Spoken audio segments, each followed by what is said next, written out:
Alhamdulillahi Rabbil Alamin. Wabihi nasta'inu ala umuri dunia wad din.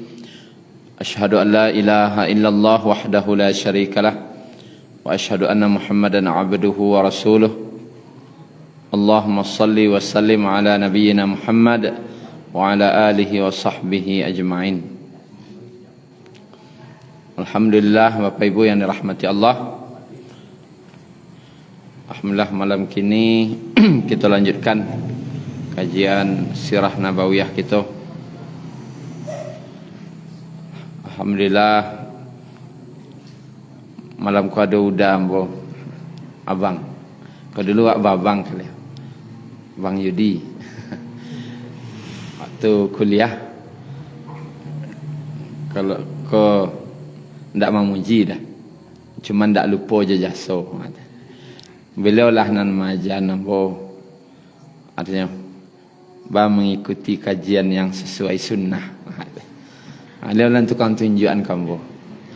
Alhamdulillah, berterima kasih ke beliau.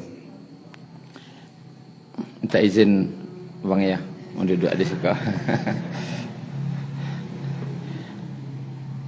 Kita lanjutkan sirah nabawiyah kita. Bapak Ibu, yaitu tentang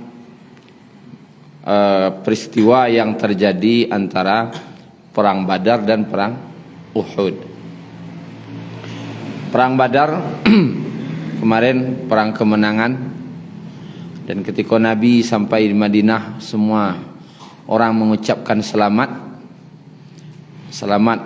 kepada Nabi dan para sahabat. Kemudian membuat iri sahabat yang tidak ikut, karena tidak ada yang akan menyangka waktu itu akan terjadi peperangan. Kemudian perang itu terjadi 17 Ramadan tambah 7 hari Nabi di Badar, berarti tanggal 21. Kemudian hari raya itulah hari raya pertama orang Islam, 1 Syawal. Pas bana hari kemenangan namanya. Kan orang menyebut hari raya Idul Fitri itu hari raya kemenangan. Pas mana? Karena sudah menang perang Badar, langsung rayo sudah. Dan waktu itu memang sangat bergembira kaum muslimin atas kemenangan tersebut. Bergembira bagaimana? Menaikkan pamor kaum muslimin, sehingga orang tidak bisa menganggap remeh kaum muslimin sejak saat itu. Dan sejak saat itu pula kita sebutkan kemarin, kaum musyrikin yang masih ada atau orang-orang musyrik yang belum masuk Islam di Madinah masuk Islam. Bahkan orang munafik pun waktu itu masuk Islam, tapi dengan secara pura-pura adik takut saja. Begitu besar dampak dari kemenangan perang Badar tadi. Tetapi perlu diingat, dalam sirahku disebutkan, dalam kemenangan kaum muslimin tersebut, ya biasalah ada nan sanang, ada nan sakit hati jo. Mode itu biasa ini. Wak bahagia kini gua. Tu ada orang nan sakit hati kawak. Tu biasa satunya.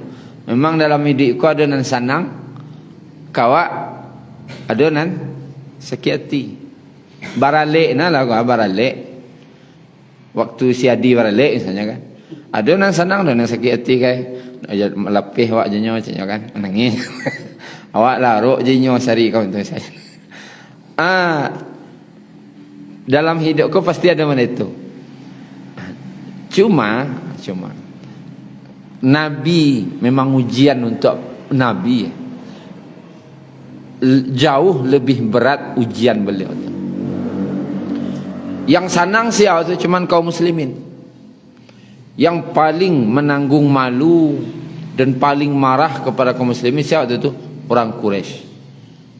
Dengan kemenangan Badar tadi, orang Quraisy kok paling sakit hati, paling dendam setelah itu. Dan dari situlah awal-awal orang kok mempersiapkan untuk peperangan selanjutnya. Kemudian saya tidak senang lagi kaum munafik. Selama kau agak bagaknya.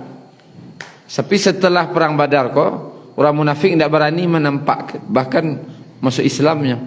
Tapi nya tidak senang, bencinya. Tapi diandoannya kebencian.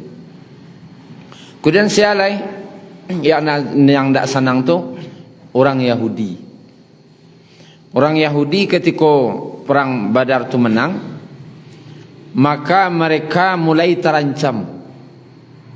Yang terancam eksistensinya di Madinah. Lah mulai terancam.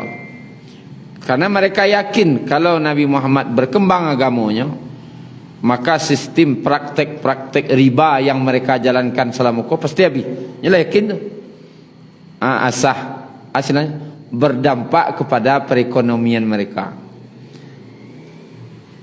Itu orang-orang yang tidak senang. Nang kampe sialai orang-orang Badui.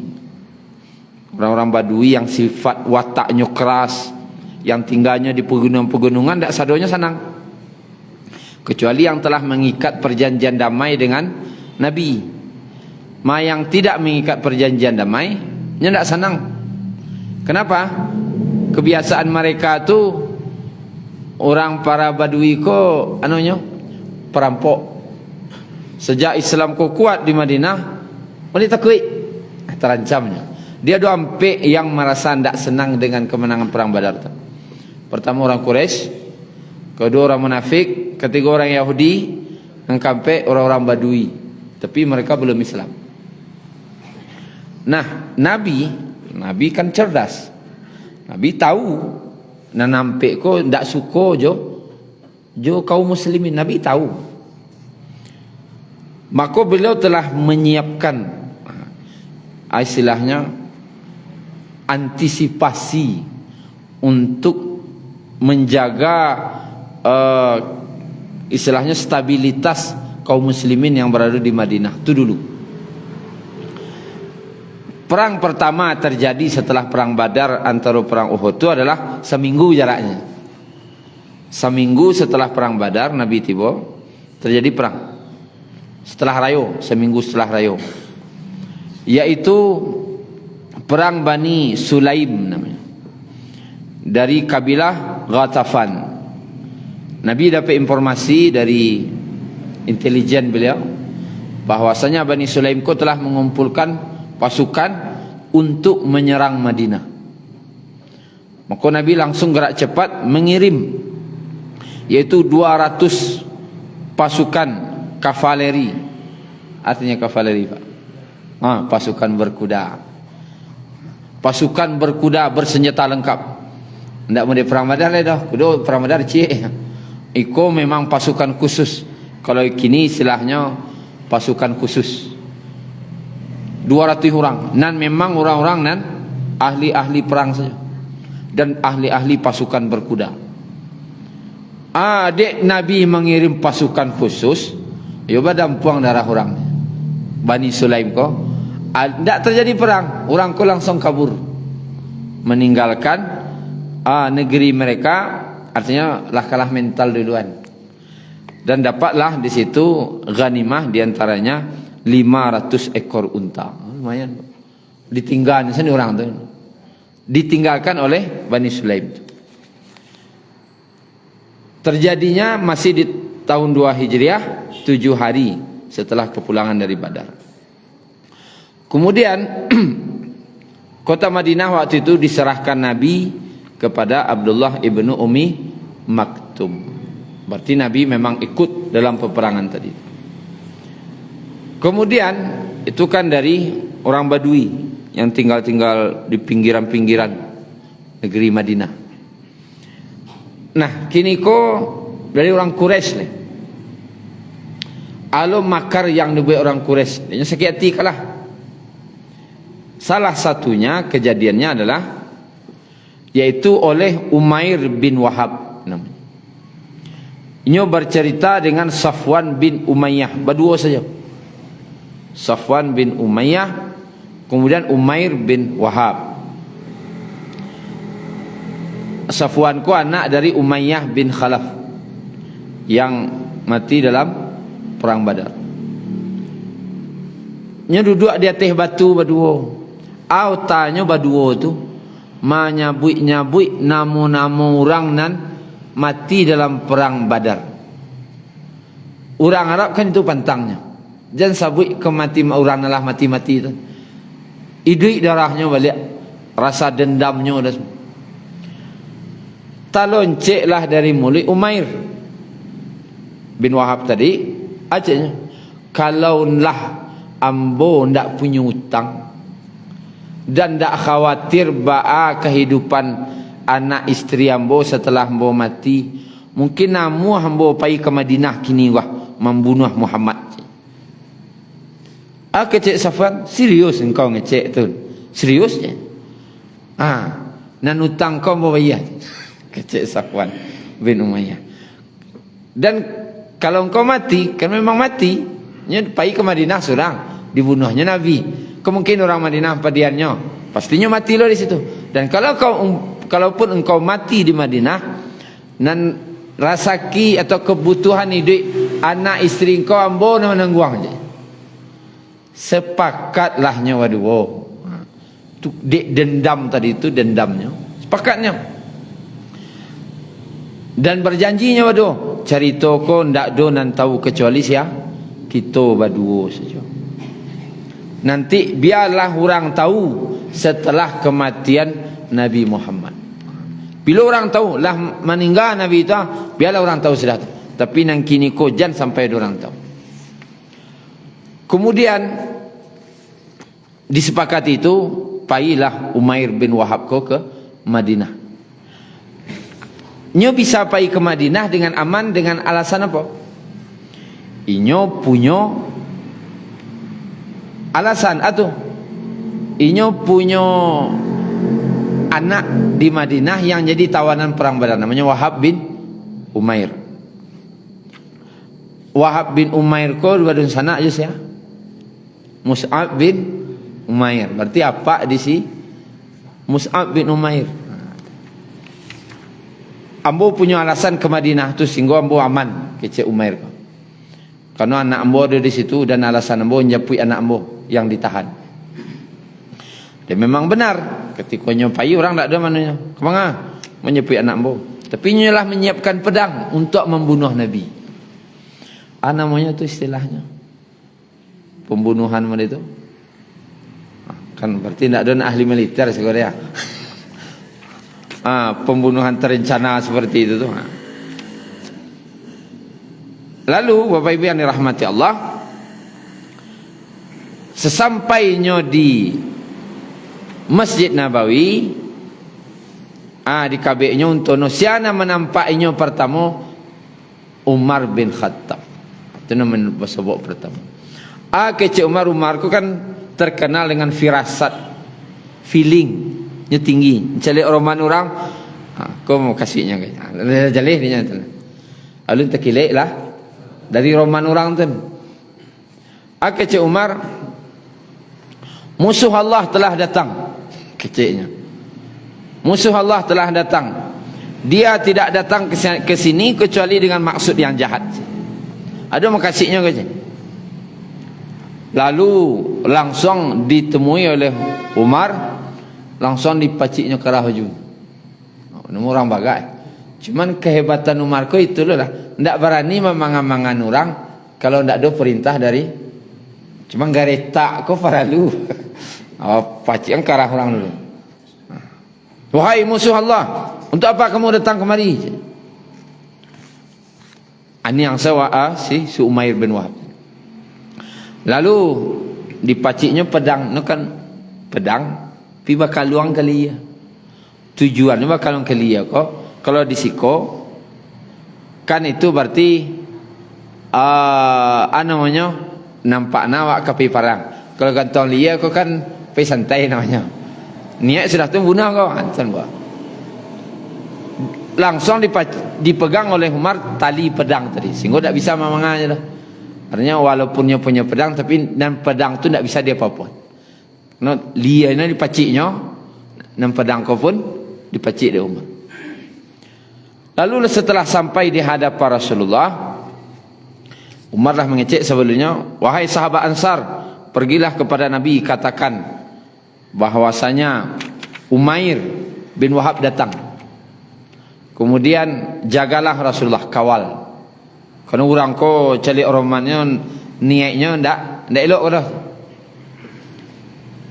Maka berkumpullah berapa sahabat di sekeliling Nabi mengawal Nabi.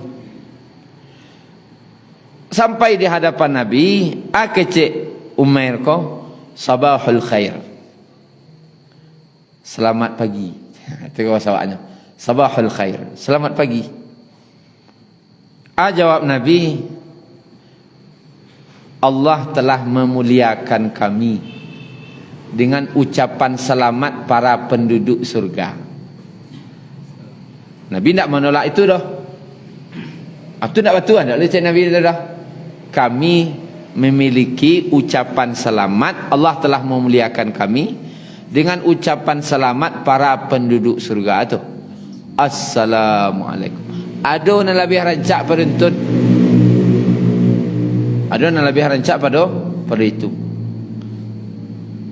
Maka ditanya dia Nabi, untuk apa kamu datang kemari? Lalu jawab Umar, aku datang kemari dalam urusan mengenai tawanan, mengenai anakku, perlakukanlah dia dengan baik. Lalu tanya Nabi, untuk apa pedang yang di lehermu itu? Ajawe orang Arab, Makkah kan tak pandai baduto. Beda aja orang munafik, panduto. Orang Makkah itu kelebihannya, tak pandai baduto. Untuk apa pedang di lehermu itu? Ajaweknya, setelah kekalahan dari Badar, ajo guna pedang kolai koce. Sentiangnya. Setelah kekalahan dari Badar, ajo guna pedang kolai koce. Lalu jawab Nabi, berkatalah dengan jujur. Kamu datang dalam rangka apa? Ulang Nabi nanya lihat. Jawabnya di Umar lihat. Aku tidak datang kecuali hanya untuk menjemput masalah tawanan perang. Lalu jawab Nabi, tidak. Kamu datang dengan perintah Safwan bin Umayyah. Tahu Nabi? Bukankah kalian telah duduk berdua di atas batu? Teka je. Lalu kamu menyebut-nyebut nama orang yang mati dalam perang Badar, dan kamu menyebut kalaulah bukan karena hutang dan khawatir dengan anak istrimu, engkau pasti akan membunuhku. Lalu Safwan bin Umayyah siap menanggung hutangmu dan membiayai hidup anak istrimu, dan kamu datang kemari untuk membunuhku. Bukankah begitu? Kecik Nabi. Aku kira jawabnya apa? Jawe Umair, Ashhadu annaka Muhammadar Rasulullah. Aku bersaksi engkau ini benar-benar utusan Allah. Ketahuilah wahai Rasulullah, carito ko ndak do nan tahu kecuali kami baduo. Kini tahu engkau, ambo yakin pasti Allah nak bagi tahu yo. Berarti engkau memang utusan Allah. Akhirnya dia mengucapkan syahadat di hadapan Nabi. Lalu kecek Nabi kepada sahabat, ajarilah dia membaca Al-Quran, ajaninya tentang Islam, kemudian bebaskan tawanan. Eloklah Nabi. Bebaskan anaknya, bebaskan. Safwan bin Umayyah di Mekah lah dia geh taunya. Bocoran ko tapi tidak dia geh taunya ke mana. Sebentar lagi kalian akan mendengar kabar gembira. Kabar gembira tu, kabar gembira dari Umair, tentang Umair. Kejadian tanang selah. Kabar gembira katibo ke Makkah sudah ko. Seluruh orang Arab akan bergembira dengan berita ini. Yo mana? Iyo lah sibuk lah orang menunggu-nunggu lah kabar berita dari Umair kah. Rupanya datang berita. Orang tu sibuk mencari. Berita. Datang berita ke Makkah, Umair masuk Islam. Yang bentuk patih di tengah hari. Orang berang kasih Safwan. Itu kabar gembira nak kecek engkau batang aja. Nyo masuk Islam. Orang berturut-turut kecek Safwan kau bersumpah. Demi Allah kalau bahasa awak amu tak akan mengecek-ngecek je nyolai je. Amu tak akan mengecek-ngecek dan tak akan menolong-nolong nyolai je. Tu kecek si Safwan. Kemudian Umair kembali ke Mekah membawa anaknya tadi. Dan sampai di Mekah dia mengajak orang lain masuk Islam. Dan banyak orang masuk Islam melalui Umair bin Wahab tadi. Itu salah satu kejadian percobaannya pembunuhan terhadap Nabi antara Badar dan Uhud. Tapi Allah selamatkan.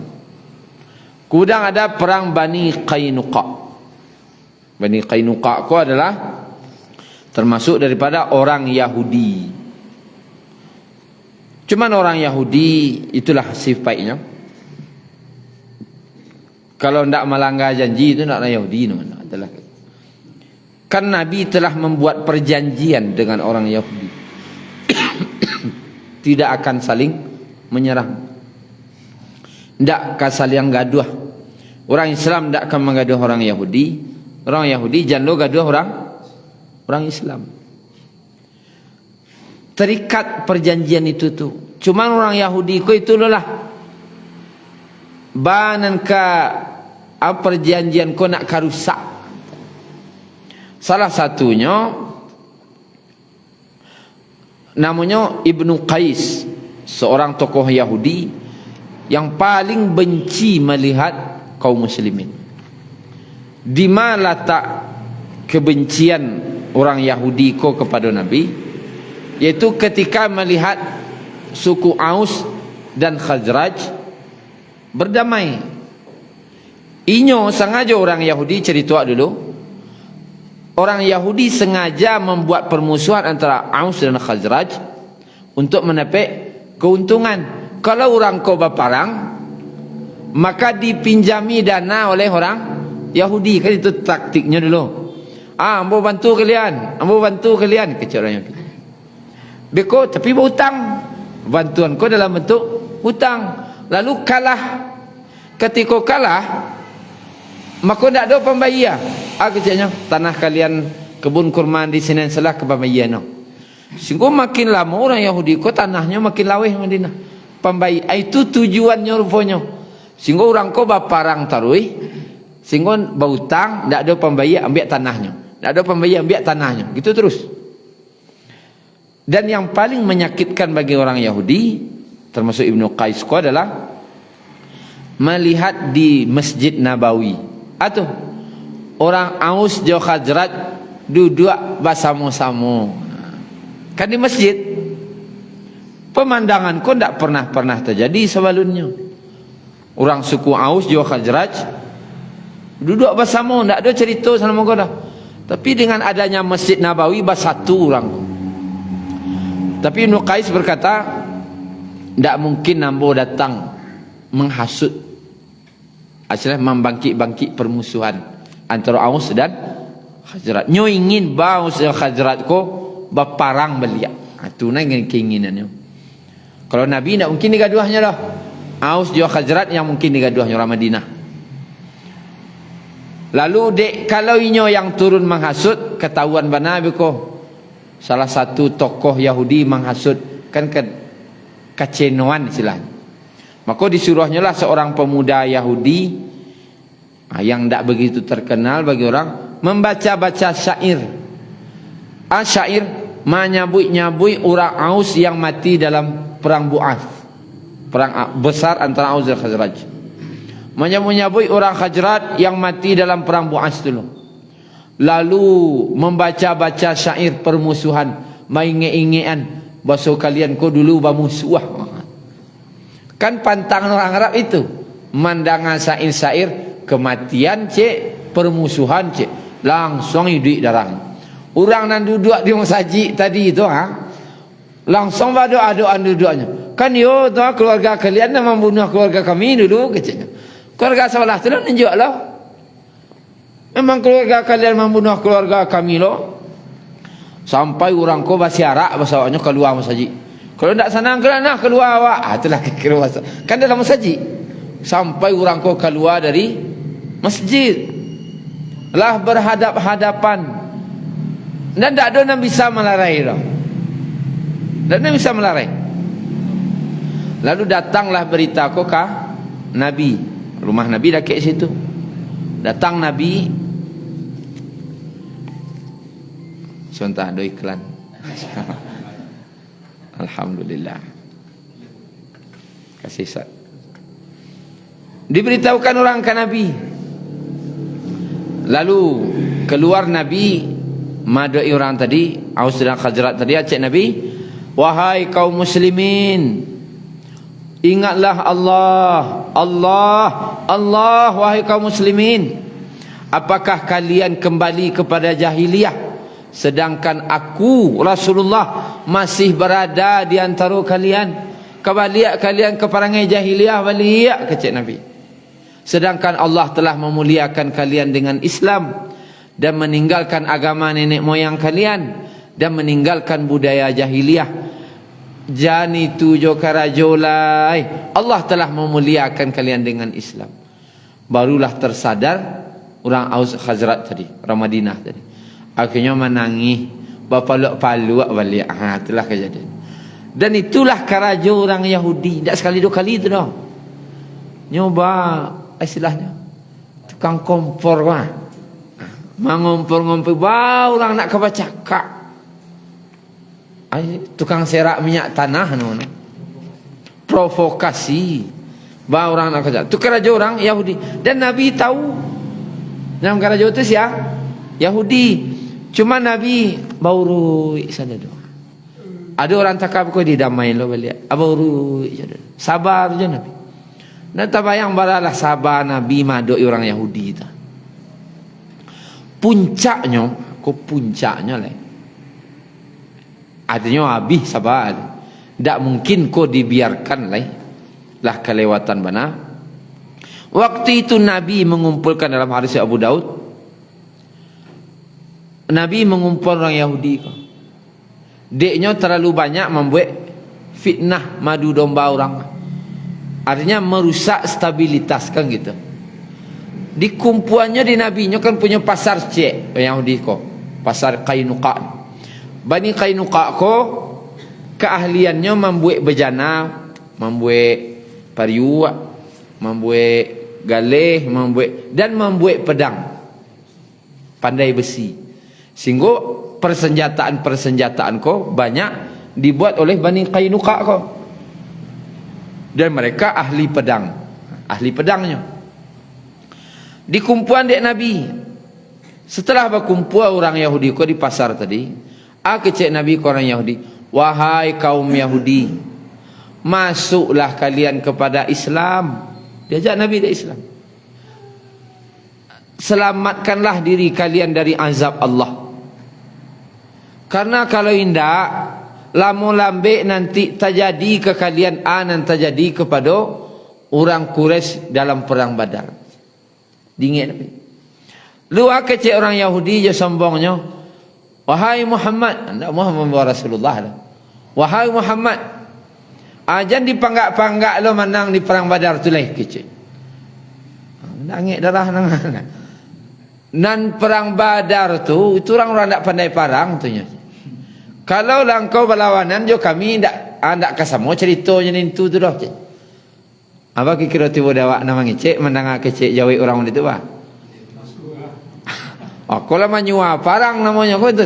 Nabi sabarnya baru. Diurut je Nabi. Ndak berang Nabi. Paisan Nabi. Puncaknya tu itu ketika ada wanita kaum muslimin yang pakai cadar pergi ke pasar Bani Qainuqa ko. Lalu di pagar-agarahannya di orang Yahudi situ. Mengapa cadar-cadar ko? Karena orang Madinah dulu tak ada cadar. Tak ada pakai jilbab dalam kan tak ada dah. Dicemeh-cemehnya lah pakaian tadi tu. Mengapa tutup muka kau je. Nah, wanita muslimin kau aniang saja sampai disuruh buka lah ni. Tetap deknya wanita muslimah tak maunya buka. Kemudian adonan orang Yahudi kalau salah seorang di kabeknya tali kak kawek ka baju padusi tadi. Tujuannya kalau nyo tagak berjalan tasingkok. Nampak batihnya. Nah, tak tahu di sini kau dah. Lalu Bapak Ibu yang dirahmati Allah, pasnya tagak berjalan, dek kain kau tasangkut itu tasingkok auratnya. Maraki Allah padusi kau minta tolong manangi. Ada kaum muslimin surang di situ yang menggalih di pasar tu loh. Mencari itu ditolongnya, dibunuhnya orang yang membuat perangai tadi itu. Dek Yahudi kau kena bunuh, dikeroyok lo lah di situ pasar orang Yahudi. Kau muslimin kau serang, dibunuhnya lo kau muslimin kau, dikeroyoknya lo. Tak ada sabar Nabi lah. Aku tak bisa dipadian orang kau. Akhirnya dipersiapkan oleh Nabi sebuah pasukan, dan waktu itu bendera dipegang oleh Hamzah bin Abu Talib. Hamzah bin Abdul Muttalib paman Nabi. Bara lama pengepungan kannya pakai benteng orang tu. Yahudi ko terkenal punya benteng-benteng kokoh. Dikepung selama 5 balik hari. Tak bisa masuk benteng tu. Tak bisa ditembus dengan, waktu itu belum ada peralatan kayak manjanik melempar batu besar untuk memecah pintu lain ada lah. Dipanjek tinggi tak lah mungkin dah. Sehingga dikepung. Tujuan pengepungan, tentu orang ko butuh makanan, butuh hiko. Terkapuang tak bisa kamar-kamar dah. Betul lockdown eh. Lockdown kan isanya ngeceh-ngeceh kan luar. Iko dikurang mana tak bisa lah dah. Akhirnya menyarahlah Bani Qainuqa. Dan ketika orang ko lah nampak kewalahan kaum Yahudi ko, tando-tandonya lah keluar dari bentengnya tu, dan tanda-tanda kalah ko lah nampak, didatanglah orang munafik. Istilahnya ko saatnya eksekusi lah. Orang ko harus diagih pelajaran. Orang Yahudi ko biajan macam-macamnya sudah ko harus diagih hukuman. Nabi rencananya magih hukuman lah, magih pelajaran agar jan babuik meri tujuh perangai sudah. Magih pelajaran. Datanglah orang munafik tadi, Abdullah bin Ubay. Keceknya, wahai Rasulullah, babuik eloklah kau orang tu, maafan selah. Itu ciri orang munafik. Saat-saat seharusnya kaum muslimin magih hukuman, di situ masuk orang munafik, maafan selah. Orang muslim kau kan penyayang, kecil, rahmatan lil alamin, masa kasa-kasa. Seharusnya magih kau saatnya, kalau maulah banyak Nabi magih selalu kau waktu eksekusi lah. Orang munafik tu kerajaannya. Kalau ada nanti pas eksekusi lah magih hukuman, bawa dia tu keceknya, tu perangai orang munafik. Orang Islam ko penyayang. Ndak di situ lo letaknya le dah. Letak sayang tu lah banyak sayang selalu ko waktunya magih hukuman. Nabi nak mau tinggalkan aku je. Disasaknya Nabi, ya Rasulullah, ni orang Bani Qainuqa ko punya hubungan elok jambo dulu. Janganlah dipangan-pangan orang ko. Nyo punya hubungan elok jambo. Cik Nabi berubah wajah Nabi. Tinggalkan aku cik. Ini mana orang munafik ikajan aja Nabi, iriang aja Nabi, sasak aja Nabi. Dek Abdullah bin Ubay ko sia pemimpin Madinah dulu. Diraguin aja Nabi. Dia turun Nabi tu. Jadi awak entahlah. Diraguinya ni Nabi baru tu. Deknya baru saya sebulan lo baru masuk Islam, itulah kira-kira. Baru lo masuk Islam. Nyo mantan pemimpin lo ambillah. Kecek Nabi, ambo masalah orang Yahudi kau mau sarahan ke engkau. Tapi tolong orang kau angkat kaki dari Madinah. Tak jadi bagi kau. Suruh berangkat saja. Akhirnya berangkatlah, yaitu kaum Yahudi Bani Qainuqa ko ke arah Syam. Berangkat. Nyo berangkat itu tu, Bapak Ibu yang dirahmati Allah, kebanyakan di tahun itu je. Tak berapa lama sudah tu. Banyak nak mati di Syam. Banyak mati. Tah mati dia namanya, tak tahu dah. Cuman di tahun tu je banyak yang mati orang Yahudi tadi itu. Ini sebagai hukuman kepada orang-orang yang berani mengganggu perjanjian-perjanjian yang telah dibuat kaum muslimin bersama orang Yahudi. Kemudian ada perang Sawiq. Yang ketiga, perang Sawiq dipelopori oleh Abu Sufyan. Abu Sufyan waktu itu bersumpah. Nyo kan kalah. Nyo rombongan dagang waktu itu tidak ikut perang Badar. Dan nyo sejak terdengar kabar orang Quraisy kalah di Badar, nyo bersumpah. Sumpahnya nyo ndak akan mandi-mandi. Sumpahnya, demi Allah mau ndak akan mandi-mandi. Ndak, kalau bahasanya ndak basah buak, tapi maksudnya ndak mandi-mandi sampai nyo bisa magiah balasan agak surang mati orang tu. Kaum muslimin tu ndak nak kesadaran surang enggak hasilnya. Amun ndak akan mandi minimal agak surang orang terus mati lo. Kecil Abu Sufyan. Akhirnya dibentuknya lah sebuah rombongan sebanyak 200 tentara untuk memenuhi sumpahnya tadi itu.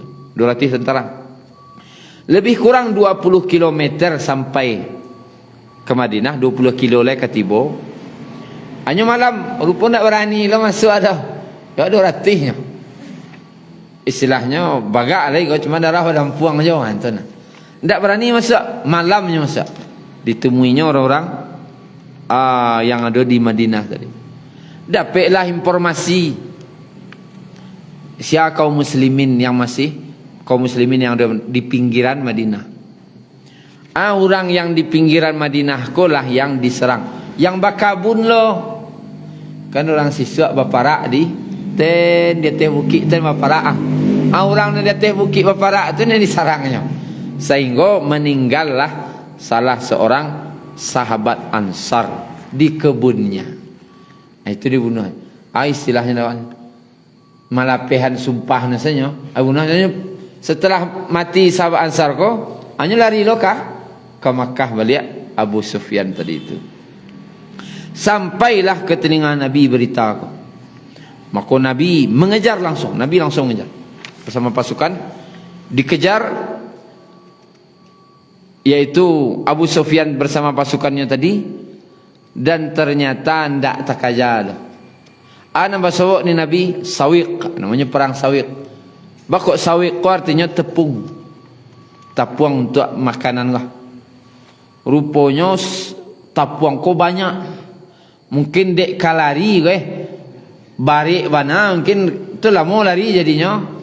Untuk mengurangi beban apa campaan tapuang-tapuang tadi dijatuhan sehingga Nabi nambah sebut tapuang tadi Sawiq namanya.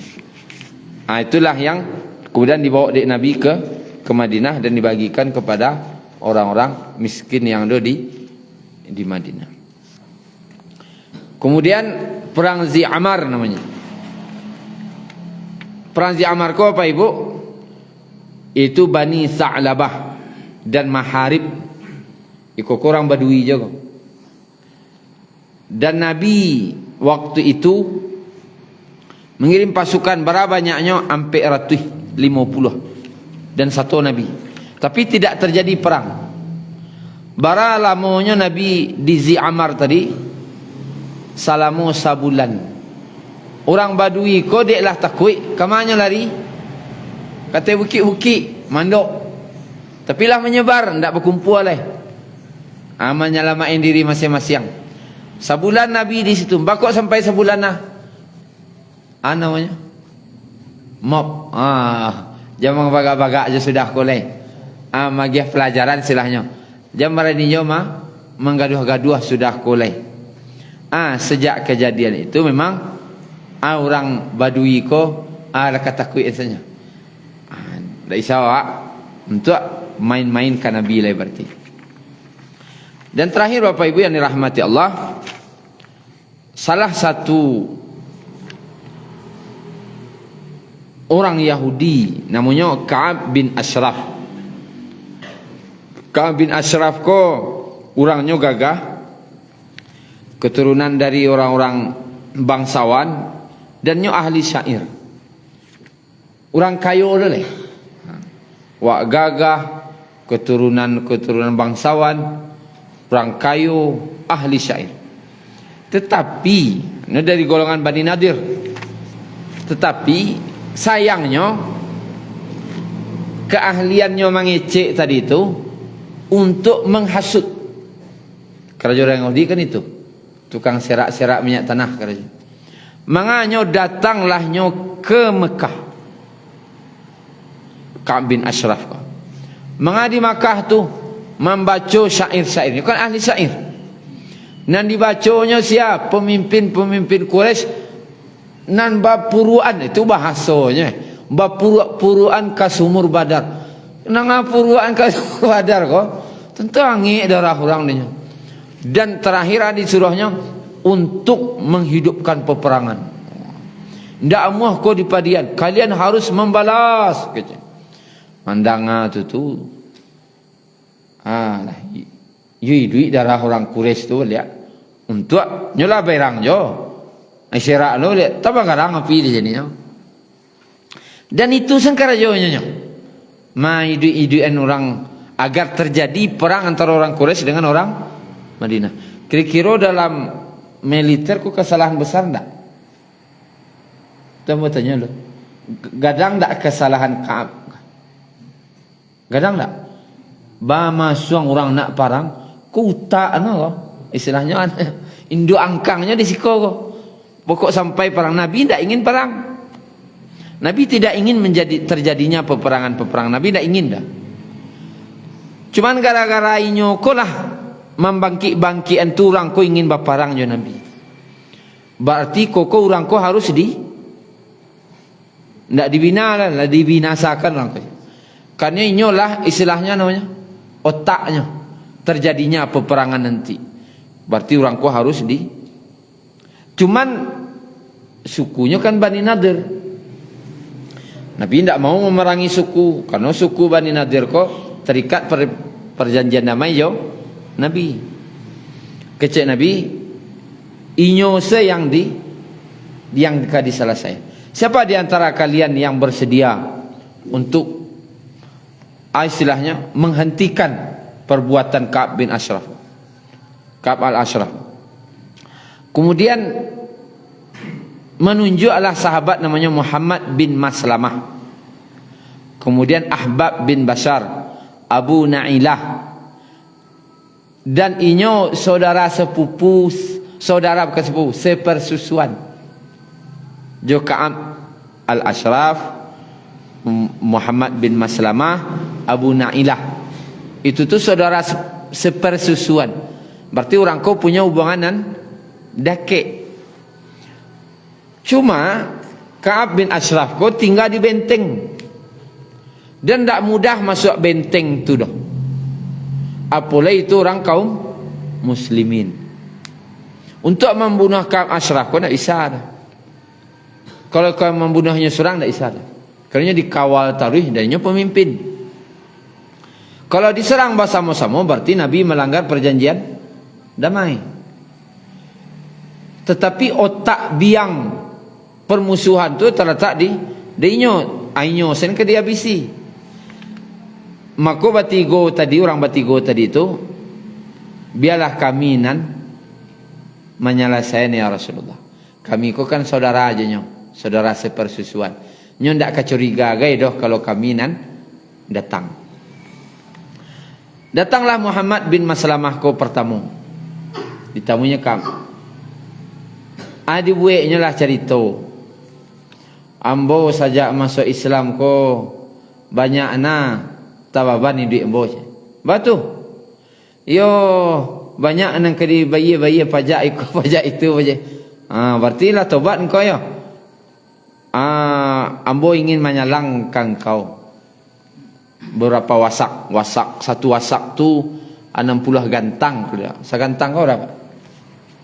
Orang siswa ni tu gantang. Sagantang kau? 60 gantang cek wasak. Hanya menyalang 1 atau 2 wasak. Menyalang lah bola payah naik duit ambo kini. Nyorang kayo kan? Ka'ab kau? Tak isah dah. Harus ada jaminan. Jaminannya kecek Ka'ab kau, orang rumah kau.